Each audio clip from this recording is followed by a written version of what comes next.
Hey everyone, welcome to the Yoga in Black podcast. If you're not new, however, welcome back. I'm Tierney, your host, and this show is all about the experiences of Black yoga and wellness professionals. Each episode, I'm joined with a new guest, and we'll just have a conversation between two peers about our experiences within the yoga and wellness industries, and also highlight where you can find their classes. At the forefront, this show is all about letting you know that Black folks are out here in this wellness industry doing amazing things that you can experience. So with that said, grab your favorite beverage. You know I got mine in the favorite mug. And let's have a chat. This is your friendly reminder that all episodes of this podcast are pre-recorded and some topics or events discussed may be outdated. Thank you so much for listening, and I hope you enjoy the show.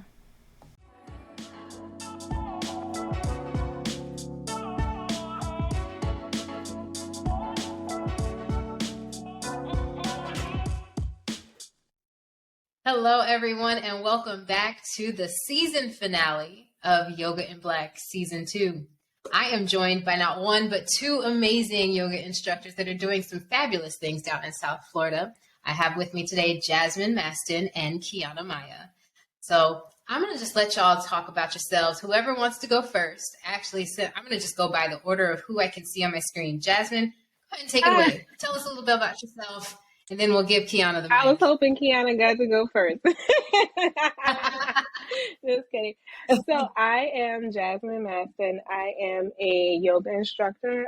Vinyasa is the genre of yoga that I teach in. I also am in mental health. I have my master's in mental health counseling and will be getting my license soon. I just recently moved to Florida, and that is how Kiyona and I met. I am also the co-founder of Black Yogis of South Florida, where where number one, we just made a year. And number two, what we basically do is promote Black wellness. And so that started because we couldn't find a lot of Black wellness professionals here in Florida. And so we decided to start a group where we would highlight and spotlight Black wellness. And we do a little bit more, but I'll hand that over and pass it over to Kiyona so that she can explain a little bit more about what we do as well. That's me in a nutshell. Thank you, Jasmine.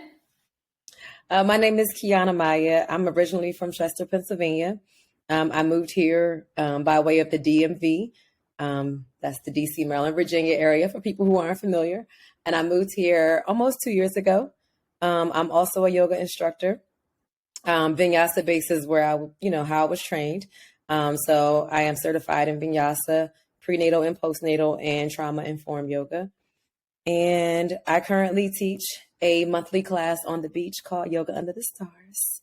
And I teach at the House of Athlete in Weston, as well as Yoga Joint. And so I am excited to be on this journey with Jasmine, with Black Yogis of South Florida. Over the past year, I've watched how we have grown and flourished so much, and the support has been real, especially as two people who are outsiders, essentially. Like, we're not from Florida, and you would think that some people were like, who do they think they are? But no, that has not been the energy. Everyone loves what we're doing, and has just been so supportive. And that is, a really key aspect of our success here, is just the support of the community and support of other wellness practitioners, business owners, etc. Oh, that is so damn cool. Oh my gosh. And I have a empathy with you both, because I'm not from Dallas. I'm from Iowa. And I did a lot of that same thing with starting this. It started out as a Dallas-based kind of a thing where I wanted to introduce the community to all of the Black yoga instructors. And I'm like, I could probably do this forever and be in Dallas for a long time and probably still never, skim the surface, but I still want to branch out and talk to more people. So I dropped the DFW and was like, let's just talk to everybody, because I don't know, I'm bored too. So. But no, I think that is amazing. And I think it's so necessary to build your own communities when you see that, there's a lack. So because I'm assuming that's what happened. So if you could tell me a little bit more about how it all started, and the official name of it is Black Yogis of South Dallas. So South listen, Florida. we could come to Dallas too. Oh my goodness.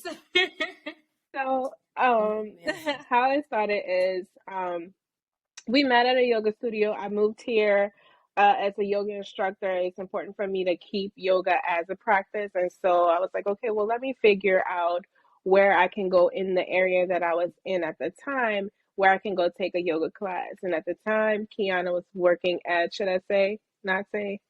Don't say. We don't mention. We don't talk about Bruno. We've been there. She was Been working there. at a I get yoga it. studio. And I went there, I was like, oh, Kiyona, this gotta be a Black girl. I always have to tell a story this way, okay? I was like, that better be a Black woman's name or I might flip out. So I went to class and lo and behold, it was a Black woman, my friend. And so we I don't think we connected like the first time, but we talked, and then after, because I was taking like an Instagram fast. And then I went again to her class and I was like, oh, let's, then we connected. And so from there, we just kind of got started. And it was like, hey, it took a while for me to find you. And I only went to your class because your name was Kiyona. And I figured that you were a Black woman. And I was like, I haven't been able to find a lot of Black yoga instructors that have classes or studio here in Florida. And so that too was a challenge for her. And so we was like, well, let's create it. And so I think we started right in December where we was like, well, let's create a community of Black yogis. And the name wasn't taken. We started off with a Facebook group, and then we moved to a Instagram. And so that's how we got started. And we've had, like Kiyona said, a lot of success from connecting with a lot of people, and they were very welcoming to the whole idea and everything that we're doing. But that's how we got started. Yes. That is the cutest story ever. Oh my God. Jasmine was like, do you want to be friends? And so I was like, okay. And we just became that we've been friends for like all these years, but really we haven't. But we were meant to be friends. Yes. And I think like we had an idea as far as us hanging out. We were like, oh, let's go find a Black owned yoga studio. And it was just so hard. And as a person like who's now been teaching a while, like I am the only Black yoga teacher at the gym that I teach at. And I think I'm only one of 2 Black yoga instructors at the studio where I teach. And I think there's over 25 teachers. So it's like, it is an anomaly. And so a lot of times I think what was important for us is like, for me, I'm now comfortable being the only black yogi in a room, especially as a teacher. But I can imagine someone coming in brand new off the street, has never taken yoga. I've been in those situations where people are looking at you like, what you doing here? Or I've also been in those situations where someone slide their mat off a little bit like, well, I mean, I showered. You know what I mean? Like they almost don't want to be next to you. And so I can imagine for someone who doesn't have the background, the grounding, and all of those things, that it could be off-putting. You roll your mat up and you're like, this isn't for me. This is like very elitist, very like, you got to be in club. You got to be slender, 115 pounds in order for this to feel like this is something that I can have. And so I feel that as much as mainstream Western yoga tries to make yoga inclusive, there is a lot of ways that it drops the ball. And so this is where we're trying to come together, build community. Our classes are open not just to adults, but to children. So we make spaces not only for adult yogis, but also for kids. And our goal is to reach the entire Black community. You don't have to be Black to come to our events. We do make that clear. It's not saying that you can't come if you're not Black, but we do want to create a safe space where people can hear maybe music that they are used to listening to, or tones or rhythms that they're used to listening to, a tone or a rhythm or a dialect that they might be used to or familiar with. And so we do, we have signature classes or offerings that we host monthly. So we do a monthly donation-based class. And each month we have a different teacher from the South Florida area. And what that does is it gives all of the teachers the opportunity in the area to teach for our community. So it's giving more exposure so people can know, oh, there's a teacher in my area, and maybe I want to pick up and take more of her classes or his classes. And then we also move the classes around. So where we might hit one part of town. We're in Dade County one month, and we're in Broward County another month. And so that way we're doing it in a park. We're doing it in a park to give people access and show people a lot of beautiful green spaces that exist here in South Florida. And so you might go to one of our classes and say, oh, I didn't even know this exists. And now they have a butterfly garden over here. Maybe I'll take my kids next time. Or they have an event coming up. And so it does help us to also, especially a lot of us who are, new to the area, to learn the area a little bit more. And we want the classes to be donation based. And that's one of the things we want to keep, is because we all know, we've all been there, where you have times where you want to participate or you want to practice, but yoga can be expensive. And so we value energy exchange. And so if you have the money, we appreciate the donations. However, if you cannot exchange energy in that way, but you can promote the teacher through your Instagram page, you can tell 2 or 3 friends who might be able to donate or participate in the teacher's class. Then there's other ways that you can still get a practice in and exchange the energy, and everyone feels good about the way that they contributed to the cause.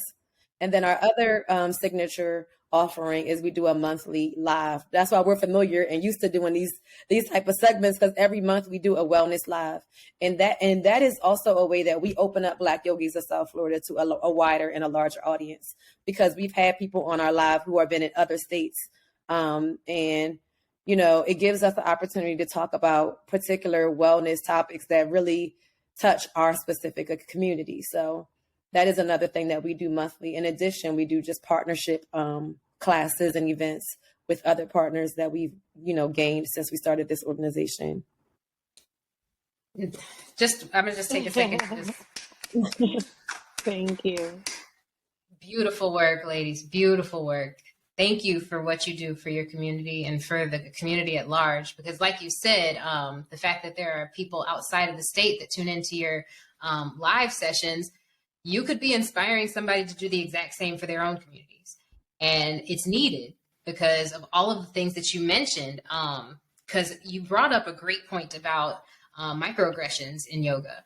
A lot of times people think that that's not a thing because yoga is such a love and light kind of a thing, quote unquote. But that's a mask, in my opinion. What do you guys think about that in your experiences? I think it's very much a mask. I was the only Black woman in my training. And then I was the only Black woman at the studio, period, that practiced, that taught. And this was in 2015. And I think that yoga for our community now is becoming a thing where we have more Black instructors that we, number one, know that are certified. And then number two, that it's a visible thing. So there is representation now, but when I first started, there was none.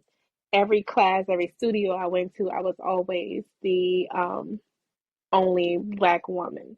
And like even small, when we talk about microaggressions, I remember I was doing we were practicing the asanas and then we were doing chair pose. And so the teacher, who meant no harm, but this is still a microaggression in my opinion, was like, well, yeah, you don't poke your booty out like this. You know how when you tuck your tail for chair pose, but the reference is that I'm the only Black girl in here, and then the whole poke your booty out. It just was like a little oh, she knows what that means because this is what Black people do kind of thing, and that's how it comes off, even though that maybe wasn't his. I don't know, but is this still slight microaggressions, not being understood and not knowing that feeling of being the only one or being uncomfortable, and so even walking in oh, she's the teacher, yeah. Yeah, Yep. who's the teacher? Pet peeve. Me. Ooh, that's a pet peeve. Jasmine. They see me coming, they see the name. Yeah. I'm very much the teacher. And even when the first studio that I worked at, they switched owners. And so the owner who was previous, was now the current owner, had asked me to, I don't think you have enough training. I had just spent almost 2,000 or so. I think it was like 2,300 or so at the time for the training. And she was like, well, you need a little bit more training. I'm going to invite you back to training. I'm like, okay, that's fine. but I'm not gonna pay that. And she was requesting that I pay the same full amount to do the training again. And I was like, I had left the studio then. I was like, that is just ridiculous. For you to come here and say that, number one, you don't think my training or my skill level for teaching is up to par, and then for me to have just paid and invested in the studio and in myself, because let's be clear, that money goes to the studio and to the teachers, whomever was training us at the time. But for me to have paid $2,400 again, that was just like a small way to push me out and not keep me in. Because who the hell is gonna pay almost $4,000 or $5,000 for the same training? And this was only 200 hour. Mm-mm. That just pissed Yeah. me off so bad. Mhm. I don't know if you saw it on my face, Listen, but the that pissed me feeling, off the so heartbreak bad. to enter in a world where, number one, you are just that alone, where you are alone. And then the amount of work you put in to do it, and then to just be kind of like crushed and diminished and demeaned and disrespected, was just like the gall. It was heartbreaking, honestly. And I was like, "Oh, can we talk on here?" I'm not gonna curse. I was just like, Oh, absolutely. No. Talk wherever you need to talk. This is free speech space. Say what you need to say. I just like, yeah, no, no. And so that was a hard journey, because I'm living in Baton Rouge, Louisiana, where practicing yoga as a Black woman, it was not a thing. It was not a thing. Yeah. Yeah. And I can totally imagine that the representation is just not there, even though Louisiana is Oh, hella yes, populated by us. absolutely. Like, that doesn't make Yeah. any damn sense. Yep. Oh, well, I just know this. I am giving you, whenever we meet in person, I'm giving you the largest soul just merging hug, because I feel you on all of that stuff. Like, people discrediting your Mhm. knowledge, your expertise, your And your experience. essence. And your Yes, essence. Because that right there can't be taught. Like Mhm. your essence, your spirit, that can't be taught. Like that's innate. And exactly. Very much. yeah. Because everybody's got their own flavor when it comes to Mhm. teaching. Mm-hmm. So if she was looking for a particular style or something, then hire somebody that teaches like that. Like, I'm sorry, but to downplay somebody or say somebody's In my not trained enough and then ask them to pay again for a teacher training that you offer when you're the one that's saying that they need extra coaching, then turn it into Mhm. that type of situation. Make it extra coaching. But to say some shit like that, no, Exactly. fuck That's you. exactly what I wanted to say and did say. Because my classes were No, heavily fuck you. populated. I had none of my classes were no smaller, except for the later class, but they were no smaller than 10 to 15 people. Like my Sunday class was always full of 20 people. Hell yeah. And That's a that's a lot lot for for a a Sunday. Sunday. It was like a Sunday church class. And so every class I taught, which was a late night Yes. class at 7, I always had 10 or more people there. And then the Sunday class was like almost 20 people every time. And I was like, That they means they can't, came for yeah, you. They yeah. came So I for was like, you. absolutely not. But No, I'm glad you're out of that situation because long gone. no, And it fuck took that. me a while to teach again after that. Yeah. I can relate. I can definitely relate. That happened to me back or 2022. Um, was dealing with a studio space that had a manager that just could not stand the fact that I was kind of her equal as Hmm. a lead teacher for the space. So I basically was manager of all of the teachers. She didn't have very many people to supervise. So that rubbed her the wrong way because who's this Black woman doing this and that and blah, blah, blah, blah, blah. And she's trying to take my job. I'm like, girl, if I wanted your job, I would have Hmm. applied for it. Like, get yourself together, please, and stop trying to mess with me. Like, the microaggressions from her were Yeah. macro. Like, they weren't even small. They were very obvious. And it was just, it was soul crushing to the point where I almost just quit teaching yoga completely, but I just left that space. But I stopped teaching as many classes as I was for half a year because it just, it Hmm. fucked me up. It fucked me up. And I hate that we end up having to go through these situations where we end up being the ones to have to decide to leave a space that we've cultivated for ourselves, or at least made, a name for ourselves. And because somebody else that either maybe higher up or whatever has a problem, we're the ones that have to make the big, moves and have all these consequences where they get to stay and continue their diatribe. And then the people around you, they'll see it and then they'll privately say to you, oh, I hate that they said that to you, but they would never be the one to actually stand up for you. And that's like, don't come back to me on the side and, try to cover me on the side. No, use your voice, use your position to stand up to the people who were wrong. Don't just be like, oh, I hate that happened to you, to the side to me. Like, how about, use your voice to stand up? But no, you don't want to mess up your position. And that takes a level of boldness that a lot of people aren't willing to do. And so you can do whatever social media trend, you can change your Facebook, your profile to Black or whatever else you think makes you feel like you are, one, or, you're supportive or an ally or whatever word you want to use. But there's times where you have to actually put action behind that. And I think there's a lot of people who are afraid. And so speaking of social media, I think that's one of the things that I really like about what we do is that, number one, a lot of times people have a hard time finding Black-led social media content. There's plenty out there, but I'm glad that we're contributing to it. We like to have fun with our content. We like to make yoga just seem light and fun. We like to make jokes. We like to laugh. And so we, incorporate a level of fun into our videos. And we also want to make sure that yoga is accessible. So we do it through our videos. And any teacher that comes and teaches to our classes, we always say the class has to be beginner friendly because we don't know who's coming to the classes.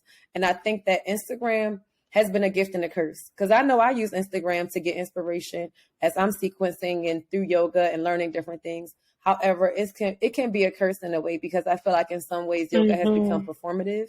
And I have had personally students who come in wanting to do what they see on Instagram, but don't have the basic foundational aspects, engagement, strength to do those things. And you're going to hurt yourself.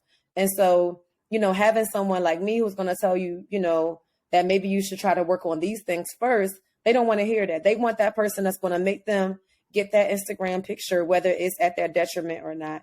And so that is one thing that for me is frustrating about Instagram, is that I feel like it is somewhat performative. You look at what images or what videos get shared, oftentimes it is still that white, skinny ideal of a yoga body. It's not, when you look at what things get a lot of play on social media, gets shared a lot, it is not, to me, Black content. And so I would really love for more of us to jump in here and put it out there, see what happens, because you don't know who you are going to inspire or who you are currently inspiring by sharing your story, by sharing information. There's a lot of people who want to do this, but don't know the first steps. And so that's why I'm grateful for the role that we play in that. Or I feel like even that you have to go and buy like these curated outfits. And I mean, I get some of the aspect where you do want to look good, and we do work on that too, like getting dressed up for the camera. But yoga, for the people that are listening, like, you don't need that. I mean, you want to get some structured pants, something that's loose, something that's fitting for your boobs. Like for me, I have to find an appropriate sports bra because I have large breasts. But find things that are comfortable and just get out there and go. And as you move along with your practice, you start to find like the garments that fit and that work for you if you're doing taking hot classes or whatever. But just speaking to the performative piece, like, you don't need any of those things to practice yoga. And I think a lot of people get stuck on that with sharing, even myself sometimes with sharing, wanting to share content like, man, I don't look so good, or like, trying to make it look right for the gram or whatever. But yoga it's like an inner practice, and like the physicality of it is the added bonus. And that's the piece that a lot of people miss, because you only see what looks good, and not like you can't put a visualization on like the inner piece that you really get from it. and the transformation that comes from the practice, you know. But I definitely agree about the performative piece. Like it can be. Yeah. And I've even taken that same concept off of social media and into my teaching in person because, you know, I wouldn't say I used to be really about the cute outfits, but I would at least always feel like I needed to be in leggings or some type of sports bra top. And, you know, I love crop tops. I don't like cloth on my stomach for whatever reason, but I had a uniform and I'm like, do I need to wear this? I don't actually think leggings are all that comfortable all the time. So why not wear sweatpants or why not wear these, you know, what are they called? I don't know. They're very loose shorts, but they kind of click to or cling to the legs. But just, you know, changing it up so that people can see the instructor doing something outside of what's now the norm of the yoga industrial complex of yoga pants. Like, you don't need all of that stuff. It's fine. You will be fine. You can still practice. You can still do whatever it is, and you'll probably be a lot more comfortable doing it because yoga, the postures in itself are uncomfortable. Why put yourself into something that still even more uncomfortable trying to twist yourself around in a puzzle since you saw something on Instagram? And you know what? I'm all for looking cute because we at the end of the day, that's just who we are as a people, as a culture too, to look cute, to dress, to jazz things up, but just to understand, like y'all don't have to have that. Y'all don't have to be flexible. You ain't gotta bust into a split when when you practicing yoga. Honestly, quite frankly, sometimes some weeks I can do a split really well, and then some weeks I'm like, oh wait, I gotta work myself into it a little bit more because I can't get it right now. You know what I'm saying? So yeah, I really hope that people can see it outside of like just the performing eye. And I think it's important that we lead by example overall as teachers, you know, all teachers, no matter if you're Black or not, but lead by example. And that's why it's important for me. Every single time I teach with blocks. Well, unless I don't have them, but if the blocks are available, I teach with blocks. I show students when blocks are helpful. I encourage students to lower their knees when they're going through their vinyasa, especially if you're new to yoga or they're building up their strength in their arms. And I help to, you know, cue alignment and not feel like I have to focus on, let me make sure that I speak to this student who I know can do all this, you know, fancy stuff. Like, she know how to do it, she gonna do it. I don't have to. So now I don't have to like torture everybody else just because she can do all those things. I can make sure that I'm speaking a class that's giving the building blocks. I can show you, and I'm very vulnerable. So like, for instance, if we're doing pigeon, and I'll say in a heartbeat, like, if King Pigeon or Mermaid are in your practice, go for it. I can't do it, so don't look at me. And so you be like, listen, I'll say I can't do that right now. So don't look at me. And so I think that students can relate to that, to see that, you know, even as a teacher who's been practicing for over a decade, that there are still things that I'm working on. And I try to make sure I find those areas of vulnerability. So students don't look at me like, oh, because you're a teacher, you have to know every single thing, or you have to be able to do every single shape, because that's not true. So true. So very true. And you nailed it right on the head when you said that the student that can do all of those extra things will do them.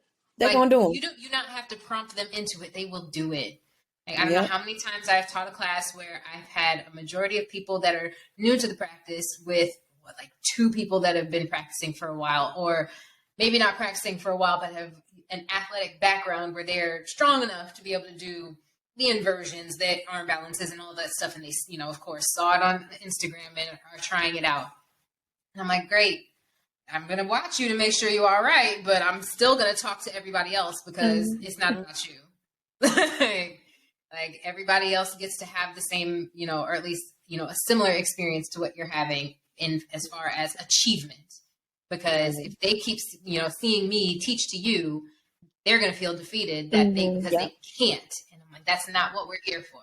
It's not what, or at least that's not what I'm here for.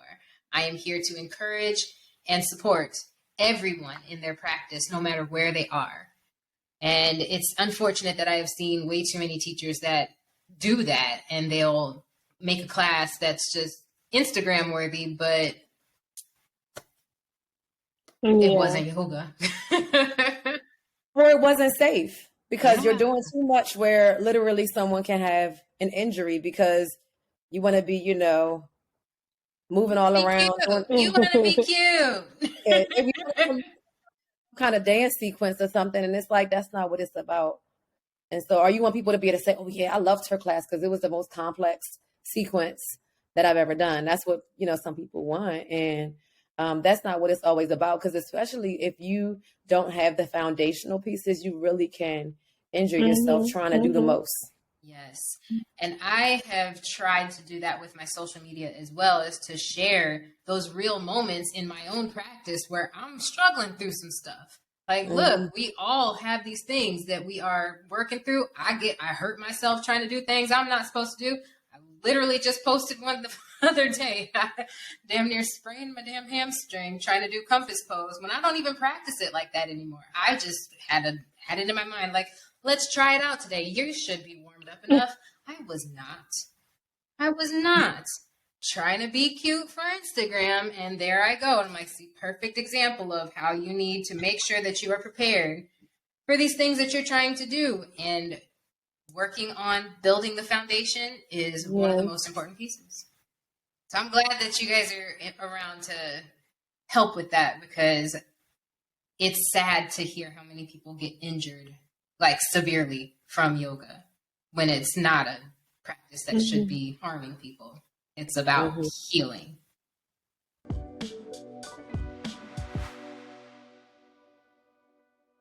So I wanted to shift into some things that you all had spoken about, accessibility, and the fact that you move around to so many different locations. Do you find that helps with making the practice more accessible to folks, or do you have in your future to open up any type of brick and mortar, or do you think you keep it in that same model of traveling around the area?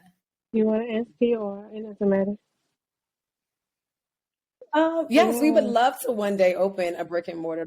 That's one of our long-term goals. But it could be short-term. Let me not even say long-term. It's just our goal. One of our goals is to eventually open our own space.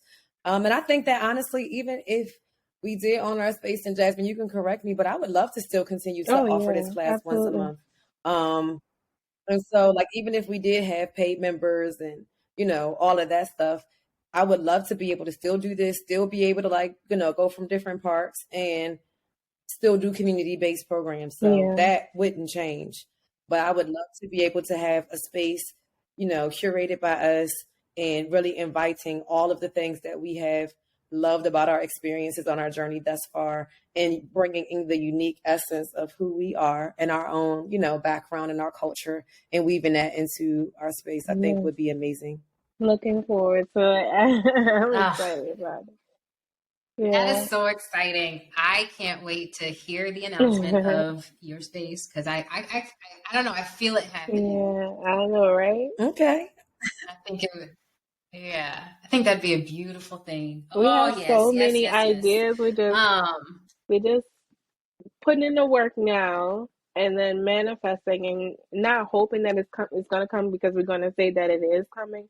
But it's just that time in between from now until then when it does come. So, yeah. And continuing to meet the right people who are going to help us, put the pieces together, and make it happen and make sure it's a success.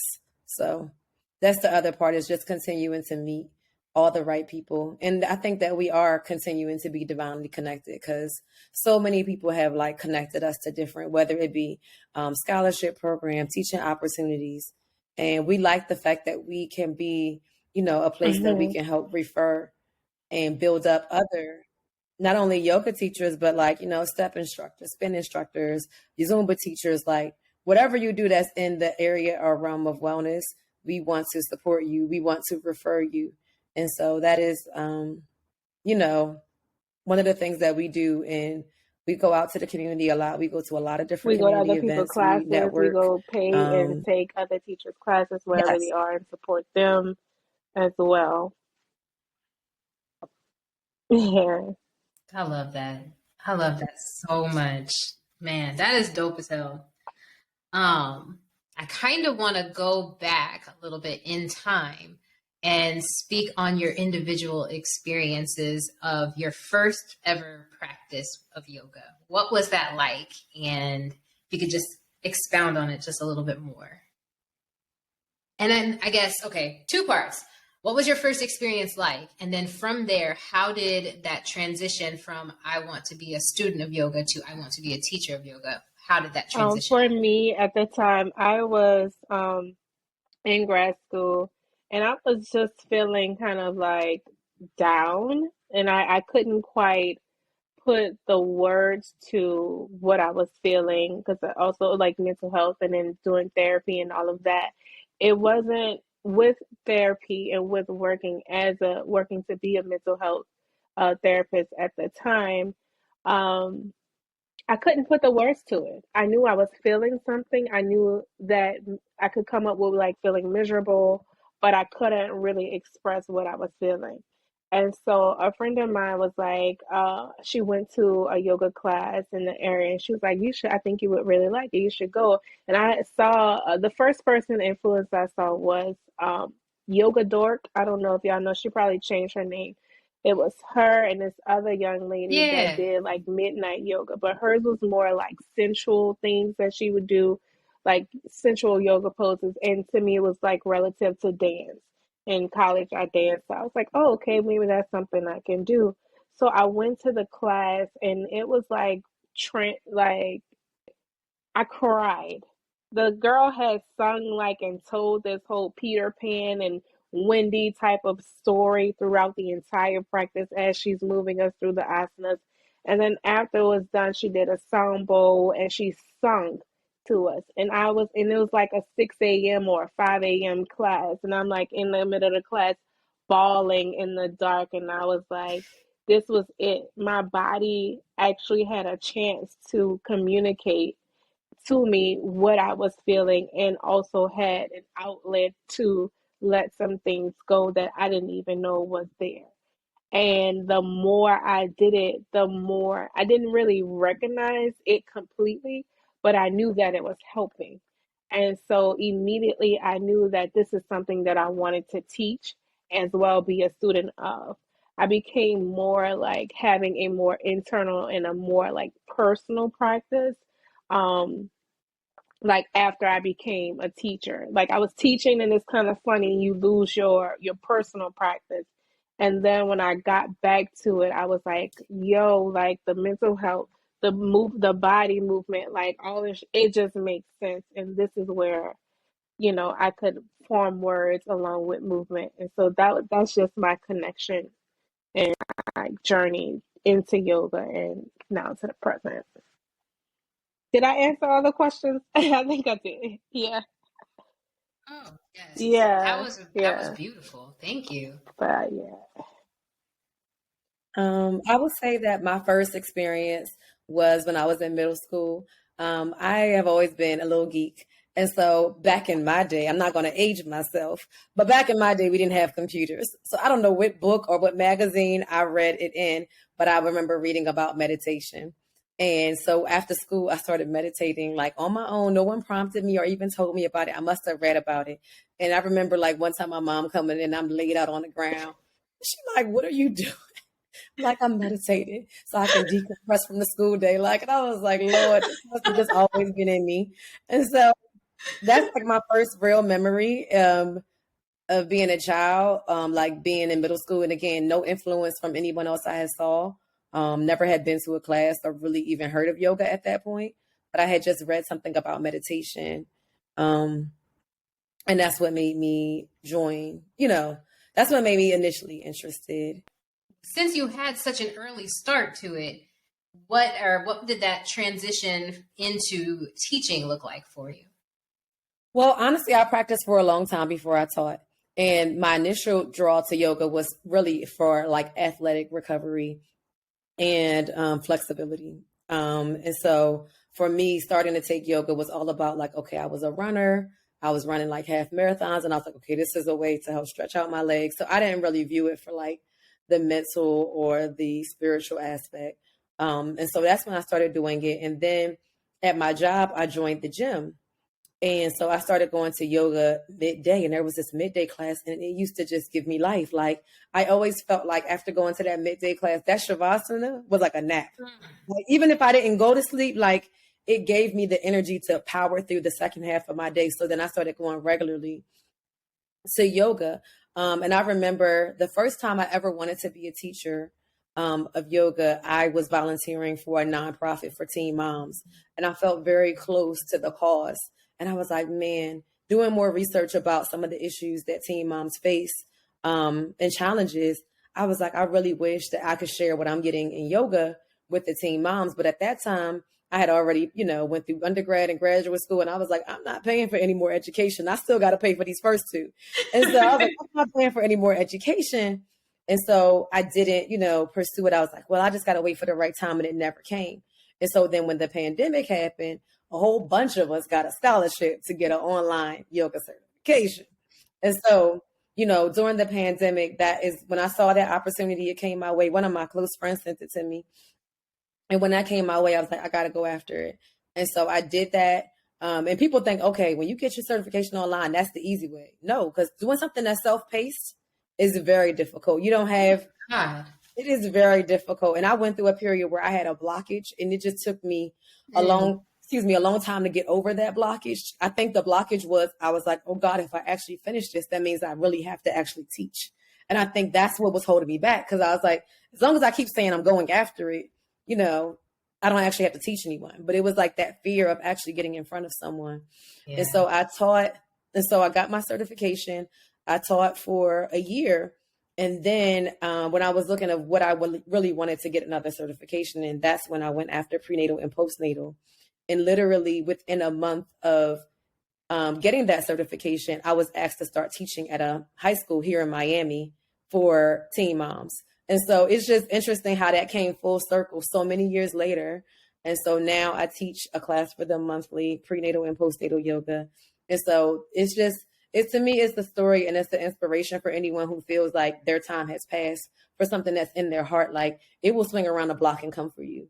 And so, I had that dream and that desire to teach teen moms many years ago, and now it's here. And so that's how I transitioned from being a student of yoga to being a student and teacher of yoga, because I will always be a student.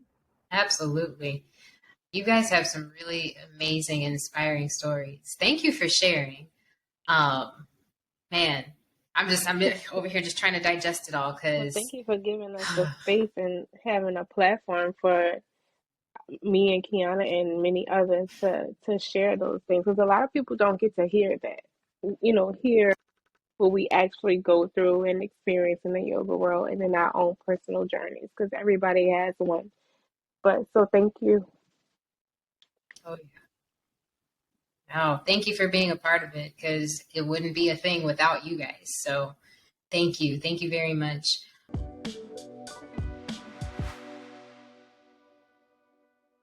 So you both have Black Yogis of South Florida going on, and you have the future plans for it. But what do you individually have planned for yourselves as far as yoga is concerned, life is concerned, whatever? You want to go first, Key, or are you? I can. Well, let's see. Well, last week I turned 40, and I like entering into a new decade. It feels good. And at first I was like, well, I don't want to tell people I'm 40 years old. You know what I mean? But then I'm like, no, like, you should tell people, because I am lively. I got plenty of energy. I got more energy than like a lot of 25-year-olds. I got lots of energy. I got plenty of strength. And I have a lot of wisdom to go with it as well. And so I think for me, it is going into a season where I can definitely work smarter and not harder. I have as a Capricorn, I will work myself to the bone. And so finding ways to, really make sure that I'm doing things that are in alignment, that I don't just jump at every opportunity that comes my way, but that I take a moment to turn in and see if this is something I really want to do, to make sure that I have balance in everything. I don't want to be a teacher who's preaching to my students about self-care and balance, but I have zero for myself. And so like being intentional, like I almost have to schedule it in. And I feel like lately, especially since my 40th, I have been just making sure that I make time for joy, make time for pleasure, make time for rest, and make time for just like nothingness, where I'm not checking to see what time it is, checking my email. Like I'm just chilling. Like I want to, like I recently said, I want to spend more time laying in the hammock, laying by the pool, like doing things like that. I mean, I live in Florida. I should be doing that stuff regularly. I live, 13 minutes from the beach. I should be going to the beach more than I go.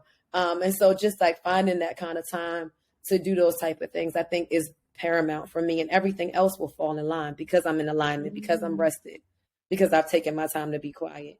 And then that everything else that's for me will just fall into place because I'm pouring into myself. Yes, I'm here for that.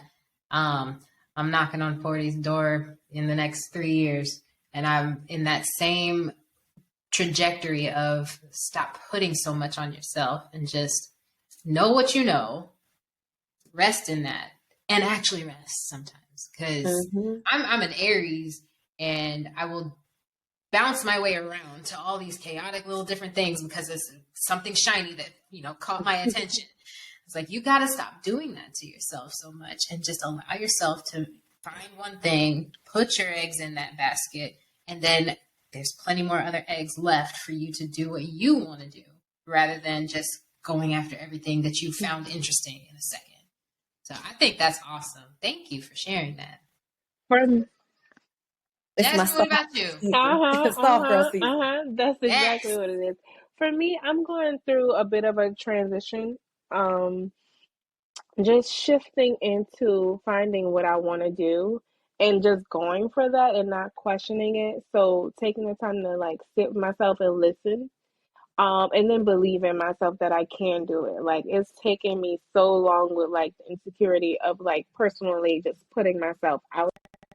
Like this has been moving to Florida and connecting with Kiyona has been really for me a personal like goal of mine, things that I've thought of, things that I've written down to do, but could never make myself follow through with it and bring it to fruition.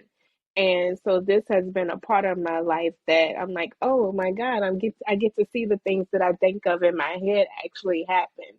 And so starting to believe in myself that I can do more. I can do more for Black yogis. I can do more for myself personally, and just getting past the fear, the insecurities, and just pouring into myself mentally, physically, and spiritually, and then letting everything else fall into play as well, and creating freedom. That's my biggest thing that I want to have. Freedom in everything that I do. I don't want to be burnt out and tired or frustrated from my days or from the work that I'm doing, but rather like be in joy. Yeah. So that's where I am personally.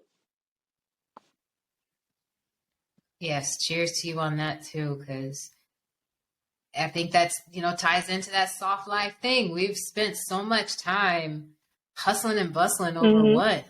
You didn't even get a chance to enjoy life while we're here. So we may as well take it while we can, because none of these days are guaranteed. And that's the thing, taking it too, like knowing that life has options, like you're not, I be saying to myself, like, oh, I feel stuck.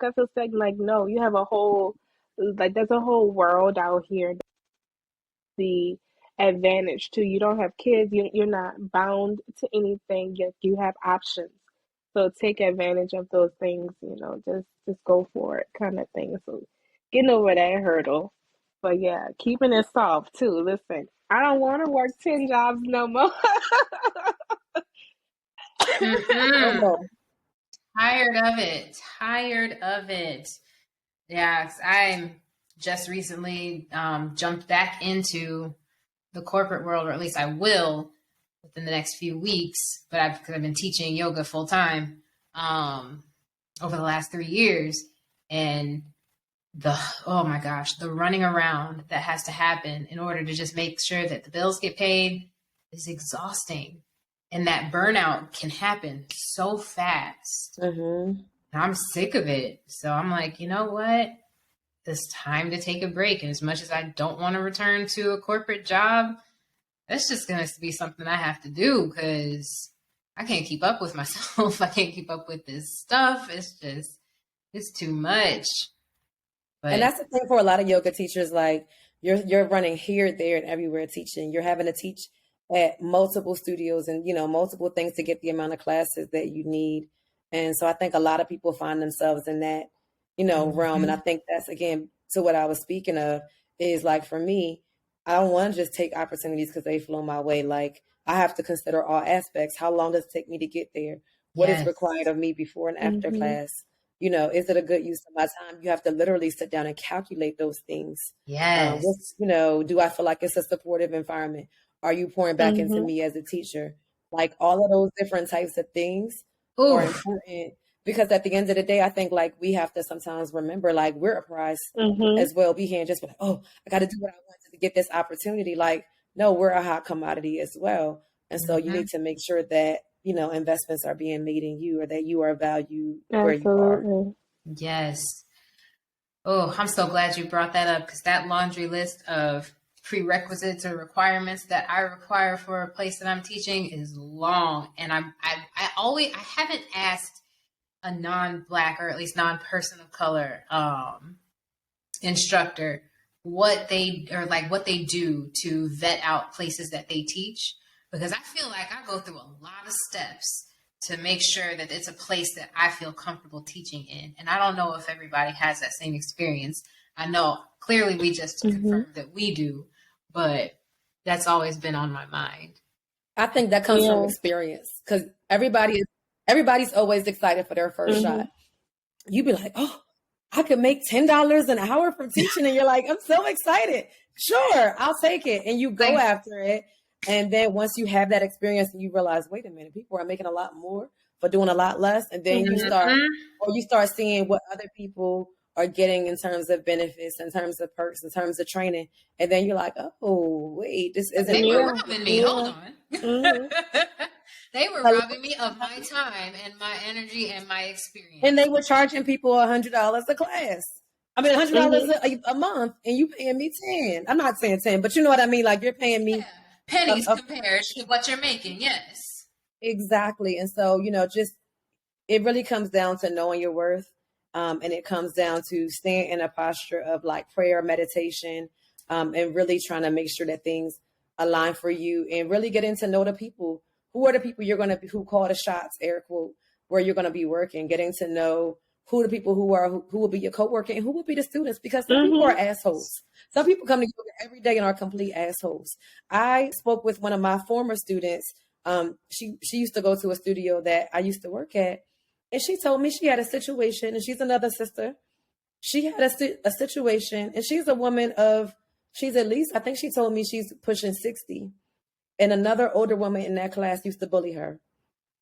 And I'm like, I'm almost 60 years old and I'm getting bullied in a yoga class. And she said what happened was this lady had a particular yoga spot she wanted to be in every single class. And she said she didn't realize it and that was this lady's air quote spot. And so one time she put her yoga mat down and this lady come putting her yoga mat No. on top of it. And just like doing like passive aggressive things. See, nobody got time for that kind of stuff. And she said she complained to the owners. The owners did nothing about it. And so like that kind of stuff just shows you the Mm-hmm. integrity of the people in the class. And to me, that shows the value. And I'm like, for me, I couldn't give my $100 and something a month to a place that they don't value me enough that they would address someone bullying me in their Exactly. studio.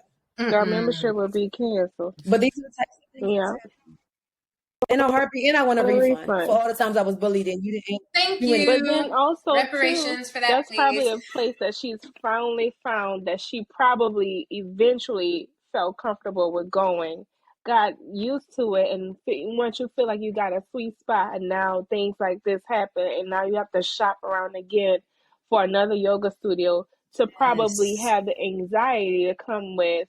Will this happen to me again? Will I be treated? Am I going to be the only black person in this space? Like that. Mm, mm. That And breaks my heart. It and really does. Because that shit like that should not be happening in a no, yoga space. Like It should. why What are you are coming you for? doing this? How you gonna Like come here to be evil and yeah, mean? Like feel good to you? but that's just a true testament of how a lot of times yoga is not taught in ways that go beyond the asana. Agreed. So, because people only come because they want the workout, they want to get the yoga body, and I'm like, what is a yoga body?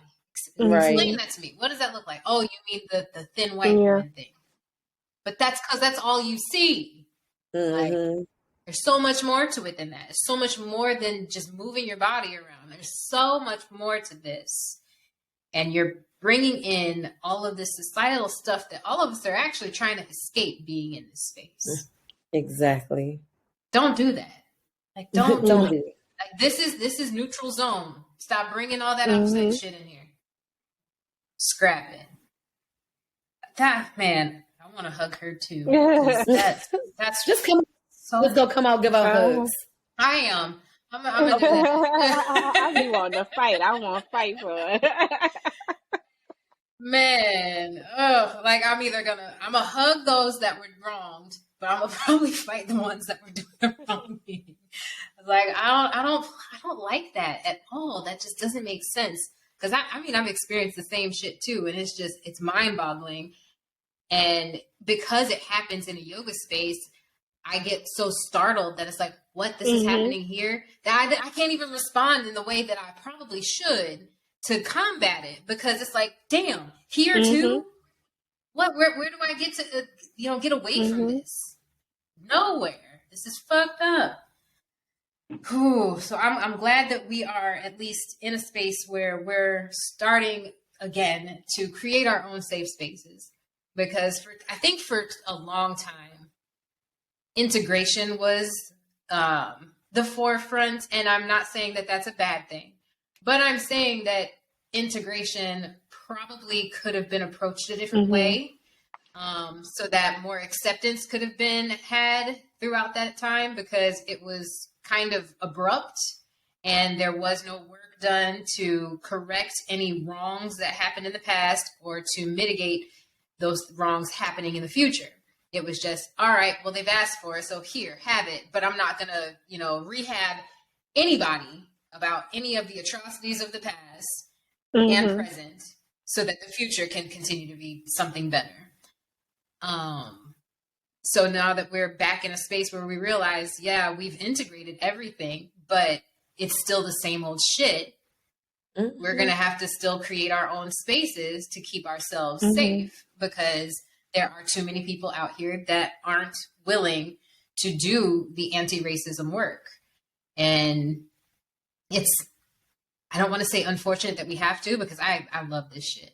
I love creating these things for us, because I think it's beautiful and fantastic and we need it. But it's also kind of a shame that we're put in that place to have to. But again, I can't thank y'all enough for putting in the work to do it, because you're needed. You're very much needed. So thank you for what you do. Thank you. And thank you for what you do. Exactly. We on the same team. Yes.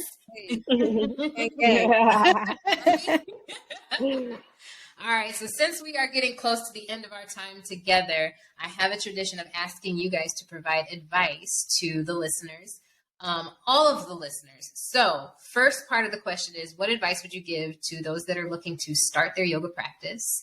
And then the second part of that question is, what advice would you give to those that are looking to move from student into student/teacher? Okay. Those of you who are looking to start your practice, I would say start slow. I would say find I would say start with YouTube. Like for me, I think YouTube is an easy start slow, because sometimes studios can be overwhelming with the pricing, with just the whole thing. So start slow. Start with a YouTube video, do a soft practice, start with restore, and then move to like a vinyasa, and then if you prefer Brick'em or hot 26-2 or any of those things, slowly integrate yourself into those things. Practice as much as you can, but also don't put any pressure on yourself, and remember that the body changes day to day, minute by minute. And so if you can do one thing this day and can't do it the next day, that is fine. If you can stretch out one leg further then the other on whatever side. That's okay. Wherever you are, here is fine. Use blocks, get straps. Again, start slow. And then try to find some studios in your area. Take advantage of like class passes so that you don't have to be financially committed to a space that you may not like.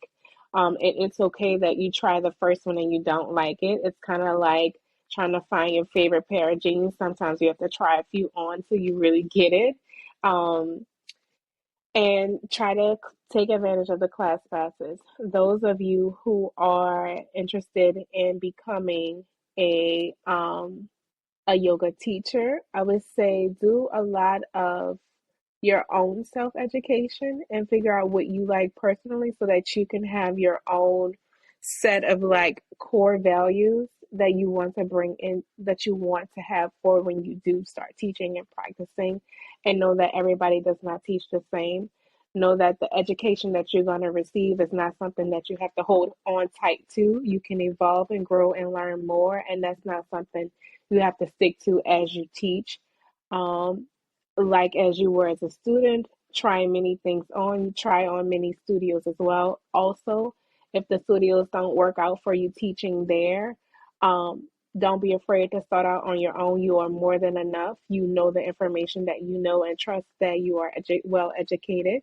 And if you don't feel like you are, there are many resources to get some free education, and or not. And then one more thing, um, don't lose yourself or lowball yourself, just because you feel like you're a new teacher. Don't let anybody um, tell you your worth. You know your value. You know the practice, the time, and investment that you've put into. So keep going. That is what I would say. Very long-winded, but you get the point. You said a word. Yeah. Ooh. I feel renewed over here. Like I needed some of that. Thank you. You're Thank you. welcome. Yes. Kiyona, what about you? Uh, I would say for anyone looking to get started with yoga, and this advice would be applied to people wanting to get started with yoga and those wanting to become a teacher, is it's never too late. Sometimes I look at myself and I say, okay, I got certified at 37. I'm like, man, I could have did this at 24. I could have did this at 25, but that wasn't the time for it. And so like having to get that talk out of my own mind and saying like, oh, I could have did this early. Where would I be if I had started it now? 10 years ago or 15 or 20 years ago, where would I be physically in my practice? But I'm like, no, that wasn't the time. And so trust the divine timing of your life when it comes to becoming a teacher or a student. Trust the divine timing of your life and knowing that you can start at any age. You can start at 9 years old. You can start at 99 years old. So that would be the biggest piece of advice. Don't compare yourself to others. Look to others for inspiration, but not comparison. Comparison really is the thief of joy. And, constantly looking at your neighbor and saying, oh, I wish I could do a full split. I wish I could do a headstand. Oh, my yoga practice isn't good because I can't, I can't lift my leg all the way over top of my head. I can't do, some of these things. I can't do arm balances. No, embrace the beauty of your practice wherever you are and trust the journey of your practice. That's the beautiful thing about yoga. And that's why I try to instill in my students, we're all on a journey.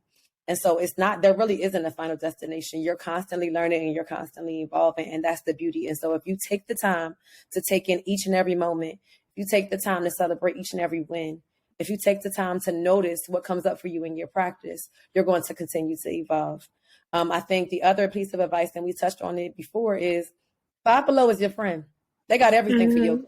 So listen, do not feel the need to go to these big stores. If you got it and you want to buy it, perfect. But if you find that if you're using finances as an excuse, I'm going to go ahead and tell you right now that you can go to Five Below.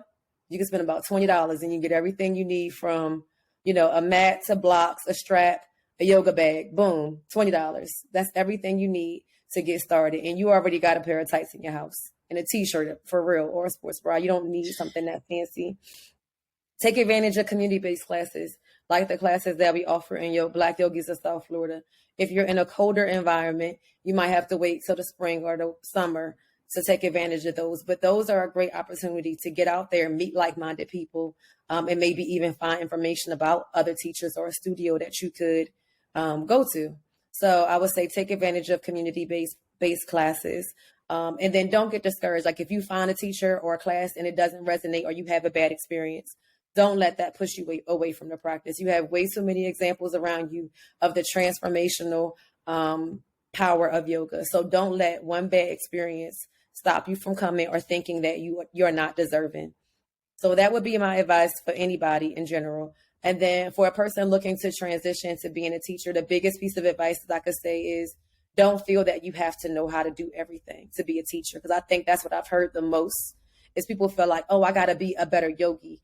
I have to be able to be more flexible. I have to be stronger in order to be a teacher. No. There's a lot of teachers who never actually do any asanas. They're literally just speaking the whole time. And so you have to just, for me, have a passion for yoga. You have to have a desire to learn it, and you have to study it, and you have to have the ability to guide others. That's really all you need. And so, don't let limiting beliefs stop you from doing it. Don't let finances stop you from doing it because there are scholarships available. You just have to do your research and you can find it. And then I would also say find community. So, even if you're not in South Florida, you still can connect with us. We can still be a resource to you. And so find community because sometimes you can feel like you out here by yourself. If you're at a studio where you're the only Black person, they got group chats and you're not on it. I'm talking about a real situation that, one of my friends told me the rest of the yoga teachers got a group chat and she ain't on it. She the only Black person. And so it's just like, you can feel very isolated in those type of situations, but you can find community out here. And I want to invite you all to be a part of our community. And so you don't have to do anything to be a part of it. But, you can join us either in our Facebook group or on our Instagram. And we'll be happy to support you, answer any questions, refer, etc. Hopefully come to your class wherever you are in the world. And so I would say find community because there is strength in numbers and there is strength in, having similar experiences with others and people who can kind of talk you off the ledge when you are like wanting to give up. That's beautiful advice from the both of you. Thank you so much for that. You just spoke so much life into me. And I'm over here like, girl, you've been doing this for a minute. You do not need this advice that much, but yes, I do. Yes, I do. We all need encouragement. Exactly. So thank you so much for all of that. Where can the people find you, either individually and collectively, as Black Yogis of South Florida, as far as social media is concerned and the internets? So we're on Black Yogis of South Florida. Yeah, on everything. TikTok. And that's all spelled out? Yep. Got it. And are you okay with sharing your individuals? So Sure. Go ahead, Key. Oh, go ahead. So mine is Key to Shanti, KIY, 2, SHANTI. That's my Instagram handle. I like that. Oh, wait, I knew that. Yes. That's my name. It's my name. And mine is my name as well. I go by my first and middle name, Jasmine Nicole Sunny, on Instagram. So that's where I am. And you can find me there. Awesome. Thank you so much to the both of you for being here today to wrap up this season. I'm leaving this extremely inspired, and I hope that those of you listening and watching are getting that same feeling, because the fact that you two let fate just happen and just magic has just spurred from that one meeting. And that's what it's all about. Like, take those opportunities that the universe hands to you and do something with that, because it's going to grow into something extremely beautiful and beneficial to more than just you. Thank you for being a testament. Thank you. I have something really going outside of business. We have a genuine sisterhood. So that has also been like the driving force to a lot of things that we do as well. So we're grateful. I am eager to see it continue to blossom.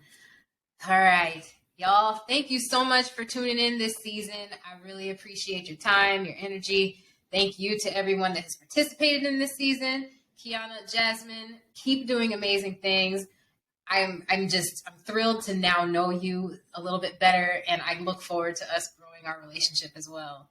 All right, everybody, we're signing off. Have a great rest of your whatever time it is. See you later. Peace. Bye.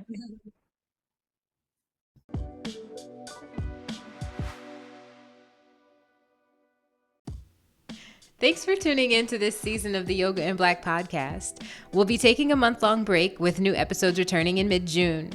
Continue to listen on Spotify and iHeartRadio, or you can watch on YouTube. And if you want to be on the show, head to our website, www.yogainblack.net, to fill out the waitlist form. But also keep up with us on Instagram at yoga.inblack and on Facebook as Yoga in Black. Thank you for rocking with us.